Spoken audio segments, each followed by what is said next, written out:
जय श्री कृष्ण. ओम नमो भगवते वासुदेवाय नमः.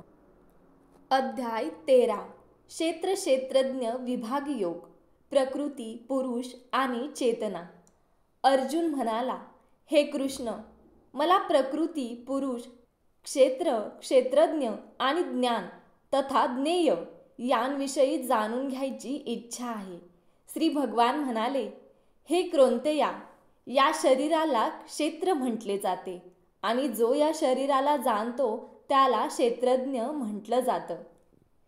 हे भारत, सर्व शरीरांमधील क्षेत्रज्ञ सुद्धा मीच असल्याचे तू जाण आणि हे शरीर तथा त्याचा क्षेत्रज्ञ जाणणे म्हणजेच ज्ञान होय, हे माझे मत आहे.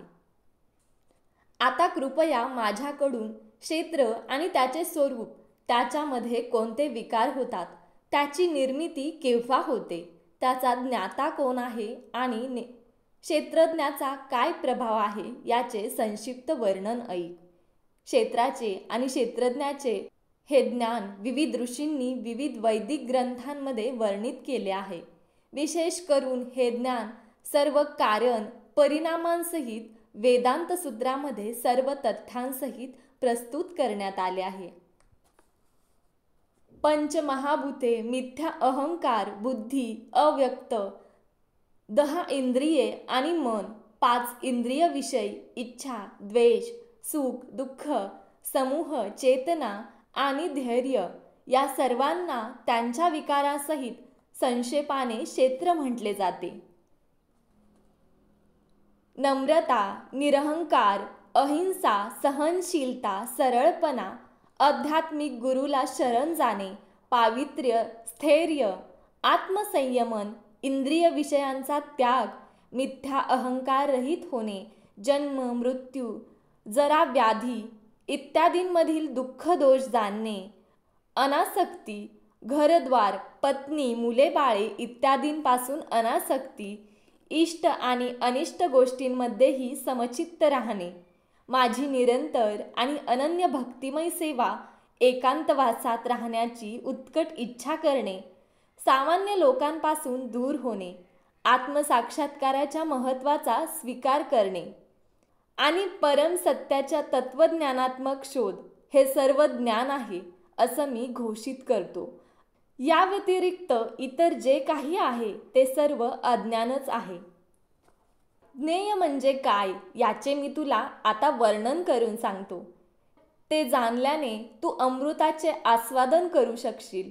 अनादी आणि माझ्या अधीन असणारे ब्रह्म हे भौतिक जगताच्या कार्यकारणांच्या पलीकडे आहे. सर्वत्र त्यांचे हात, पाय, नेत्र, मस्तके, मुखे आणि कान आहेत. या प्रकारे परमात्मा सर्व व्यापून आहे. परमात्मा सर्व इंद्रियांचे मूळ उगमस्थान आहे, पण तरीही तो इंद्रियरहित आहे. तो सर्व जीवांचा पालनकर्ता असला तरी अनासक्तच आहे. तो प्राकृतिक गुणांच्या पलीकडे आहे आणि त्याच वेळी सर्व प्राकृतिक गुणांचा स्वामीही आहे. परम सत्य सर्व चराचर प्राणीमात्रांच्या अंतरात आणि बाहेरही आहे. ते सूक्ष्म असल्यामुळे भौतिक इंद्रियांच्या पाहण्याच्या किंवा जाणण्याच्याही ग्रहणशक्ती पलीकडे आहे. ते अत्यंत दूर असूनही सर्वांच्या जवळही आहे. परमात्मा सर्व जीवांमध्ये विभक्त झाल्यामुळे वाटला, तरी तो कधीच विभक्त झालेला नसतो. तो एकमेव आहे. तो जरी सर्व जीवांचा पालनकर्ता असला तरी तोच सर्वांचा उत्पत्तीकर्ता तथा संहारकर्ताही असल्याचे आपण जाणले पाहिजे. सर्व प्रकाशमान वस्तूंमधील प्रकाशाचे उगम तो आहे आणि भौतिक अंधकाराच्या अतीत आणि अव्यक्त आहे. तो ज्ञान आहे, तो ज्ञेय आहे आणि तोच ज्ञानाचे ध्येय सुद्धा आहे. तो सर्वांच्या हृदयात स्थित आहे. याप्रमाणे क्षेत्र म्हणजे देह, ज्ञान आणि ज्ञेय यांचे संक्षिप्त वर्णन मी तुला सांगितले. केवळ माझा भक्तच हे पूर्णपणे जाणून माझ्या स्वभावाला प्राप्त होऊ शकतो. भौतिक प्रकृती आणि जीव हे दोन्ही अनादी असल्याचे जाण. त्यांचे विकार आणि त्रिगुण हे भौतिक प्रकृतीपासून उत्पन्न होतात. प्रकृती सर्व भौतिक कार्य कारणांना कारणीभूत असल्याचे म्हटले जाते. तर जीव या संसारातील विविध सुखदुःखांच्या उपभोगास कारणीभूत असल्याचे म्हटले जाते. याप्रमाणे जीवात्मा प्रकृतीच्या त्रिगुणांचा भोग करीत भौतिक प्रकृतीमध्ये जीवन व्यतीत करतो. भौतिक प्रकृतीशी संग केल्यामुळे असं घडतं. याप्रमाणे त्याला विविध योनींमध्ये बरे वाईट प्राप्त होते.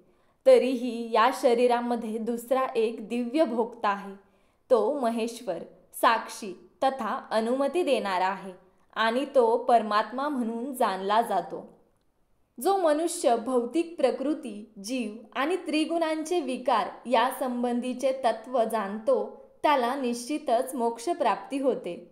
त्याची वर्तमान स्थिती कशीही असली तरी त्याचा या ठिकाणी पुनर्जन्म होत नाही.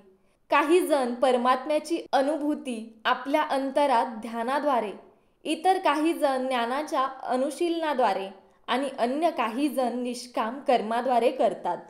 आध्यात्मिक ज्ञानामध्ये निष्णात नसूनही इतरांकडून परमपुरुषासंबंधी ऐकून त्याची उपासना करण्यास प्रारंभ करणारे अन्यही काही जण आहेत. प्रमाणित व्यक्तींकडून ऐकण्याच्या त्यांच्या प्रवृत्तीमुळे ते सुद्धा जन्ममृत्यूचा मार्ग पार करतात. हे भरतवर्ष, चर आणि अचर असे तू जे काही अस्तित्वात पाहत आहेस ते क्षेत्र आणि क्षेत्रज्ञ यांच्या केवळ संयोगापासून निर्माण होते हे जाण.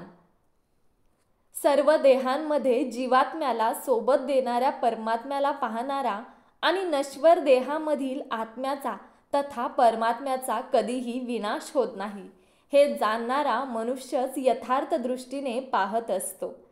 जो मनुष्य सर्व जीवांमध्ये परमात्म्याला समान रूपाने उपस्थित असल्याचे पाहतो तो मनामुळे स्वतःची अधोगती होऊ देत नाही. याप्रमाणे तो परमगतीला प्राप्त होतो. भौतिक प्रकृतीद्वारे निर्मित शरीरच सर्व कर्म करते आणि आत्मा अकर्ता आहे हे वास्तव पाहू शकणारा मनुष्यच यथार्थ रूपाने पाहतो. जेव्हा विवेकी मनुष्य निरनिराळ्या भौतिक शरीरांमुळे होणारे पृथक स्वरूप पाहण्याचे थांबवतो आणि जीवांचा सर्वत्र कसा विस्तार झाला आहे हे पाहतो तेव्हा त्याला ब्रह्माची प्राप्ती होते.